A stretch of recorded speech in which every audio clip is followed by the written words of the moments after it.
Unbeknownst to a 12-year-old me, the Final Fantasy game series introduced a variety of art aesthetics which I came to later know as the punk genres. No, not the punks you find in the Midgar slums. The punks I'm talking about, distinct visuals like Cyberpunk, Steampunk, Ecopunk, Dieselpunk, and a unique Final Fantasy-flavored Aetherpunk frame technology, magic, power, and humanity through a critical lens in these classic Japanese role-playing games.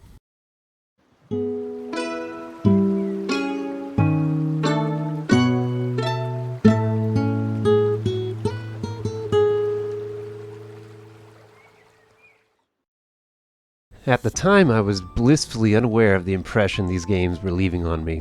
I imagine I was not the only one of this age to have the same experience. I'm reminded of a related point made by Red Letter Media's Mike Stoklasa in his critique of the Star Wars film series. When discussing the opening shot of Star Wars A New Hope, he says the camera's position, along with the movement, angle, and design of the ships, tells you everything you need to know about the Empire and the Rebellion in a single shot.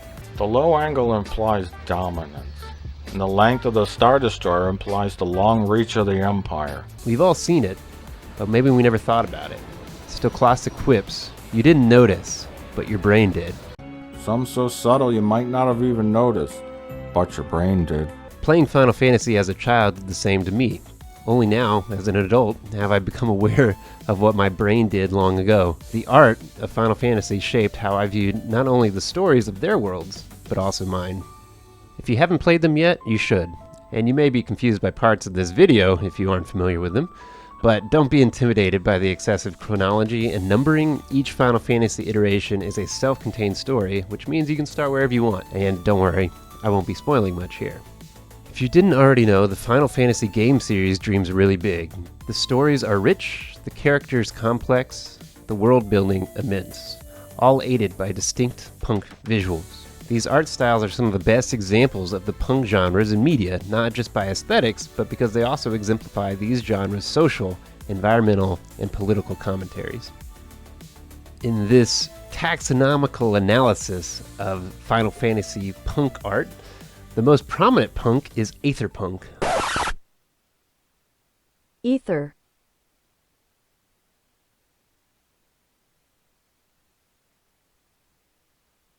Sometimes also known as arcane punk. It's about the only thing that is ubiquitous in the series. Aetherpunk is an aesthetic in which magic is blended with technology. Magic serves as infrastructure, energy, and power. It's weaponized, extracted, and exploited. Final Fantasy makes this a trademark, whereas most fantasy media do not. Typically set in medieval environments, technology is almost absent from most traditional fantasy. In non-medieval fantasy, magic is usually separated from technology, like in the Harry Potter series where you have muggles and the magical world. Magic in fantasy is romanticized and nostalgic. It's not exploited and engineered. Aetherpunk aesthetics allow Final Fantasy to use magic to express allegory and comment on modernity in ways that other fantasy media does not. Don't get me wrong, I love me some Skyrim. It's fun as hell, but learning a spell does not spark meditation on the human condition or the state of our world. In this way, Final Fantasy's Aetherpunk is reminiscent of another literary trope, magical realism. In 100 Years of Solitude, a town is plagued by colonial exploitation, warfare, and trauma. After these events, a rainstorm hits the town that lasts almost 5 years. The townsfolk don't question it, but rather normalize it, slowly growing more and more numb to the incessant flooding and damage. The supernatural storm serves as an allegory to people living in zones of constant conflict. Bystanders in these areas say things like, "To tell the truth, we're beyond being scared. You get used to it. You become numb to the explosions." Magical realism takes our ability to normalize the absurd and pushes it to stranger places using the supernatural. It serves as a powerful commentary on our human experience. It brings uncomfortable clarity to our realities. In Final Fantasy VII, a corporation wielding enormous geopolitical power exploits a magical resource to fuel its growth. Their constructed Mako energy reactors harness a subterranean life stream, a type of magic that is responsible for the recycling and reincarnation of all living things on the planet. Harnessing this resource is directly limiting the amount of life that the planet can support, and will eventually drive all life to extinction. The corporation uses a massive paramilitary force to crush any that oppose them, spreading their technologies across the globe and creating a dependent citizenry. Leaders of these corporations seem to understand the rather obviously unsustainable nature of their practices, but are either in denial or too power-hungry to care. So yeah, the story of this particular Final Fantasy was a bit heavy-handed. The parallels to our own world are rather obvious. We exploit all kinds of unsustainable resources. Our citizens' lifestyle is completely dependent on these resources, my own included, creating a general malaise to this unsustainability. Increasingly, monopolistic corporations and sociopathic leadership strong-arm our actions and shut down opposition. Our use of these resources are also disrupting the ecologies and biochemical cycling of our planet, making it increasingly impossible to live to not just us, but all life. It's happening slowly on human timescales, but absurdly fast on geologic timescales, and I actually write other essays on this topic and have a PhD in environmental science. Take my word for it, it's not looking good. Final Fantasy VII's use of Aetherpunks takes our own modern absurdity and pushes it even further, just as magical realism does, and it awakens us in the process. You didn't notice, but your brain did. Final Fantasy VII is actually probably not the most traditional example of Aetherpunk. Its art aesthetics match more closely to Cyberpunk or Dieselpunk, which I'll explain more about later.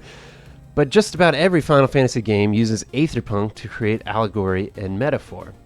Final Fantasy VIII's narrative is much less allegory on society than Final Fantasy VII's, aiming towards a more personal, character-driven story about fate, love, and adolescence.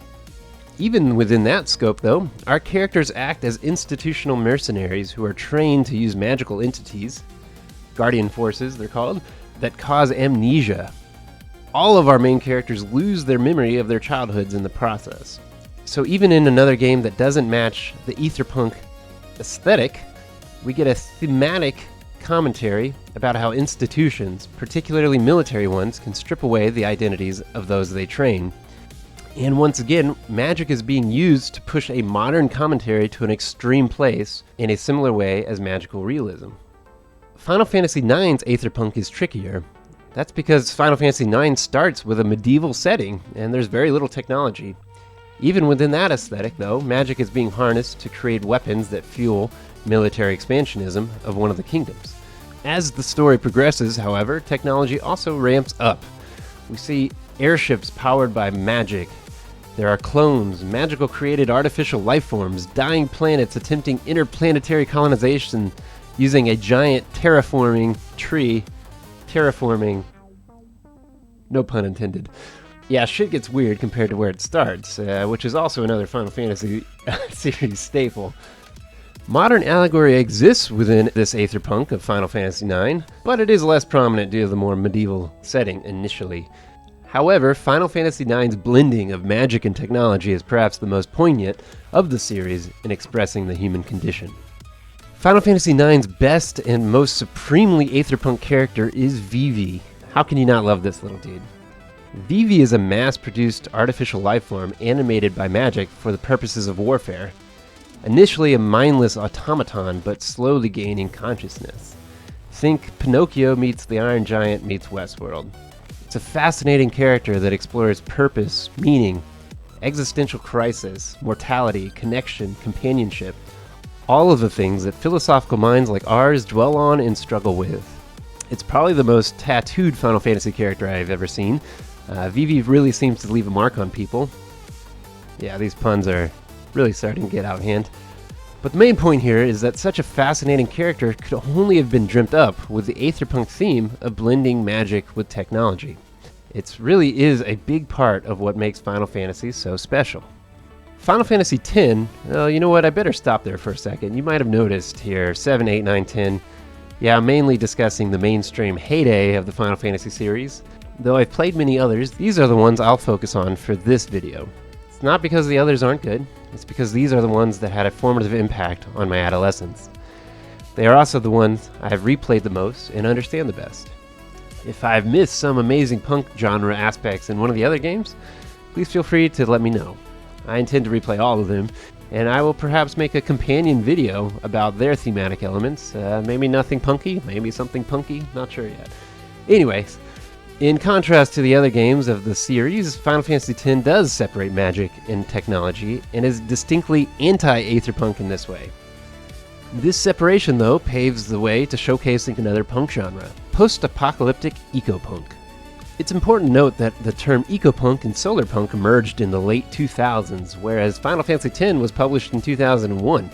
In this way, Final Fantasy X was like the fan who was at all the shows before the band got famous. And how much did you pay for your rock and roll t-shirt that proves you were there, that you heard of them first? It really is that cool.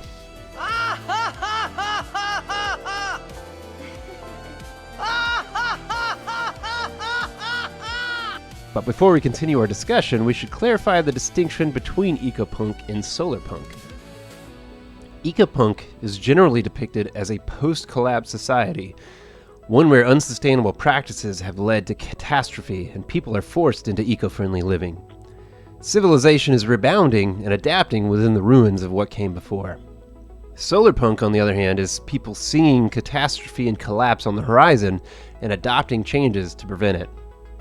In Final Fantasy X, you are navigating the ruins of a civilization that fell thousands of years ago, so Ecopunk it is. Has civilization rebounded? Well, sort of. The problem is that there is a giant, magical, Godzilla-esque creature on the rampage that seems to target large congregations of humans and technology. So people are doing reasonably well in some places, but they've mostly adapted to not use technology. In fact, some of them have made it their religion to abandon technology. You're violating the teachings! It appears to work sometimes, but the monster still randomly rampages nonetheless. But this scenario makes Final Fantasy X unique. There is no Aetherpunk. Technology, which still does exist and is used by some people, You're violating the teachings! is not merged with magic. So we get no Aetherpunk allegory of magical technology pushed to an extreme, but kind of the complete opposite. There is a lack of technology progression and growth in this game. But despite this, the people of Spira, the name of the world in Final Fantasy X, seem pretty content in their day-to-day lives. Though there is a shared collective trauma caused by that pesky rampaging monster. But we find no expansionist rival empires in this world. There are no corporate overlords, no slums. The only militaries are those trying to fight the monster. There's diversity in its cities, with no sentient species, waging wars of supremacy against others. Honestly, if I could live in any of the worlds of these games, I'd pick Spira. Luca and Besaid are breathtaking and amazing places. It's almost like the point of Ecopunk is that catastrophe can bring people together. Simple, non-growth-oriented, tech-free existence brings harmony. For the most part. Anarcho-primitivism for the win, baby! Final Fantasy X is actually pretty genre-defining. I cannot think of another piece of media that exemplifies this theme better. You didn't notice, but your brain sure did. Now, I don't want to oversell it. Spira is not utopian. There is still conflict. The anti-tech religious beliefs are actually unfounded and dogmatic. People that support the use of technology are called heretics, and they're stigmatized. Those sandblasted grease monkeys! And yes, the constant catastrophe brings sorrow and loss to many.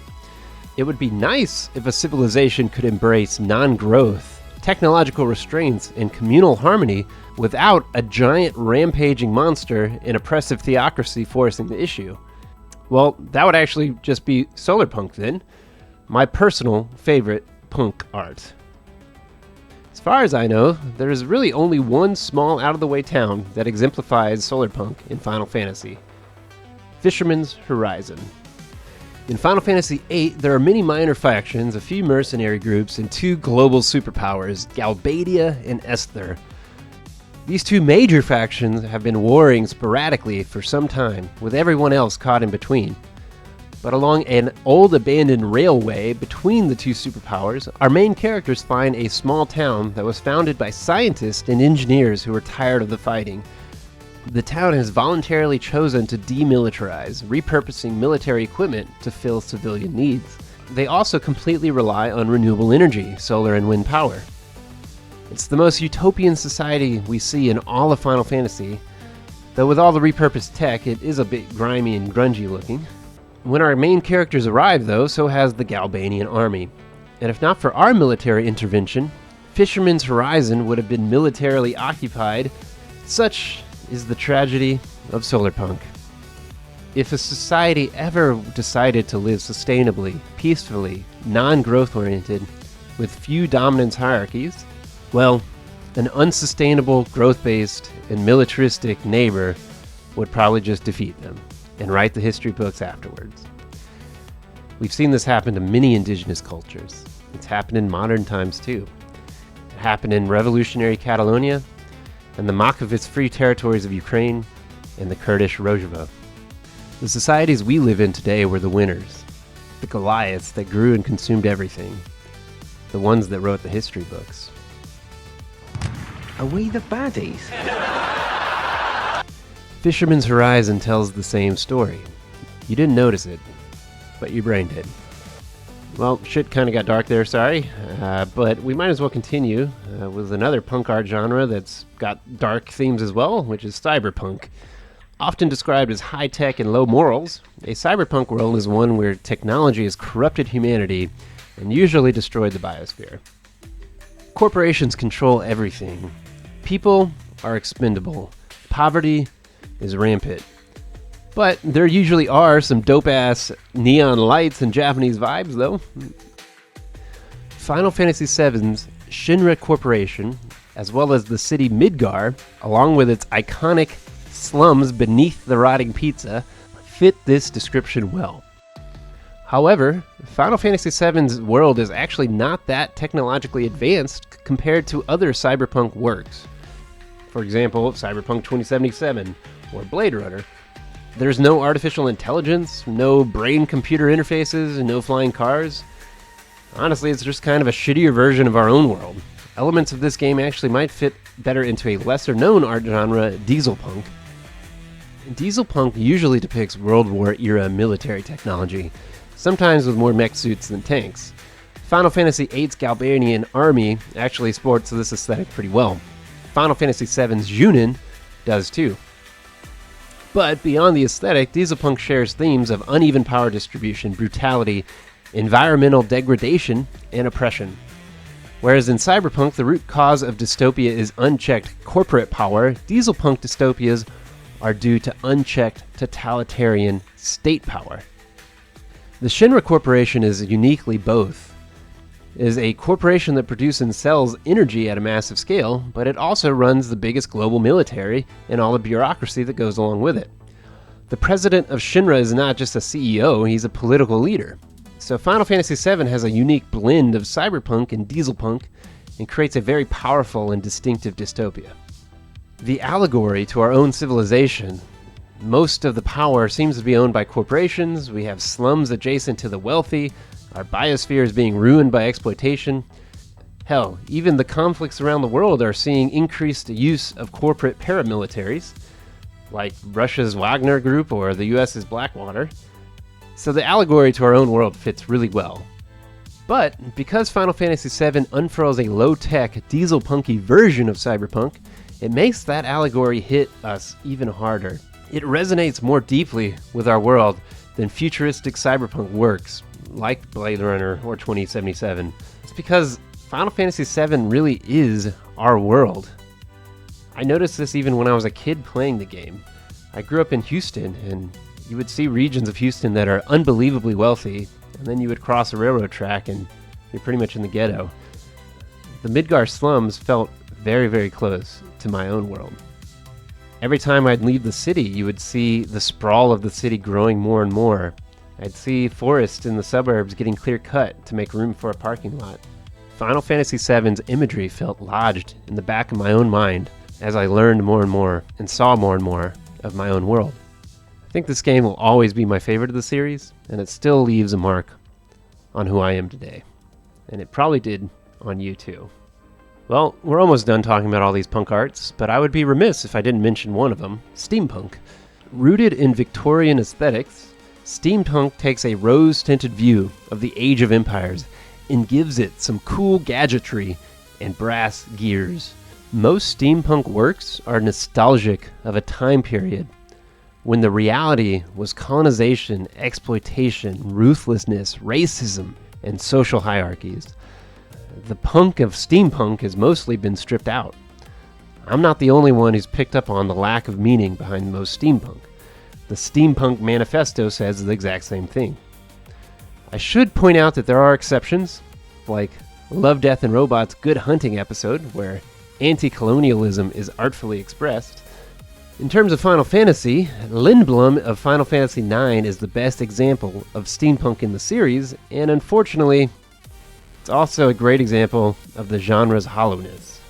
Lindblom flashes beautiful Victorian aesthetics, complete with sciences and engineering and culture, theater, the arts. But does it prevent its peaceful neighbors and allies from being conquered? No, it doesn't. Does it help stop planetary extinction? No, it doesn't. It even relies on the substance that's driving extinction, mist, to drive its progression. Does it symbolize anything beyond just being a cool-looking place? I think not.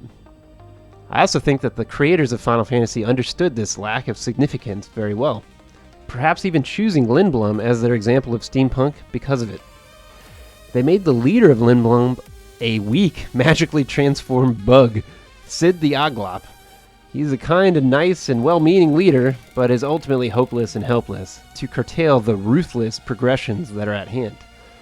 Lindblom is undeniably beautiful, and it is not an evil place, but it really doesn't do much either. If we're being honest with ourselves, that's probably steampunk's most authentic legacy, that it doesn't really mean anything. And once again, Final Fantasy nailed it. Ultimately, the punk arts are not about pretty aesthetics, and Final Fantasy is not about being pretty either. It's about being frickin' punk. Not punk as in cheap rock leather and smashing guitars. Punk as in thinking outside of the box. Punk as in coming to terms with darkness, corruption, emptiness, false hope, and trauma, and still choosing meaning and camaraderie. Our heroes fight against corporate exploitation, militarism, catastrophe, and dogma. These punkish themes stand on their own, but are further enhanced subconsciously by the art and beauty. The visual imagery and punk politics are intertwined. We see this in Aetherpunk, exaggerating technologies to uncomfortable but meaningful extremes in ways similar to magical realism. We see this in Cyberpunk, with a healthy dose of Dieselpunk, which helped us realize that our own world is becoming increasingly dystopic, but worth fighting for nonetheless. We see this in Ecopunk and Solarpunk, which gave us a preview of how societies respond and struggle with collapse, which is probably coming our way soon as well. But Ecopunk and Solarpunk also perhaps give us a glimmer of hope for a better future. Steampunk, ironically, told us that what really matters is meaning, not spectacle. And by placing us inside these worlds, asking us to see through the eyes of the people who suffer in them and fight back, Final Fantasy left us with deep and lasting impressions of punk themes and aesthetics, perhaps more so than any other media I can think of. I'm still thinking about them decades later, and so are you if you made it to the end of this video. We didn't have the language for it at the time we played them, but our brains noticed all of this. Hope you enjoyed this video, and I hope you enjoyed the analysis. I might have got a little carried away at times, but overall I think it fits. Final Fantasy is special because of all the meaning, and because of their representation of what we now call punk art. I hope more games use these art aesthetics to drive meaning and create allegory. Well, until next time, keep thinking deep thoughts about video games.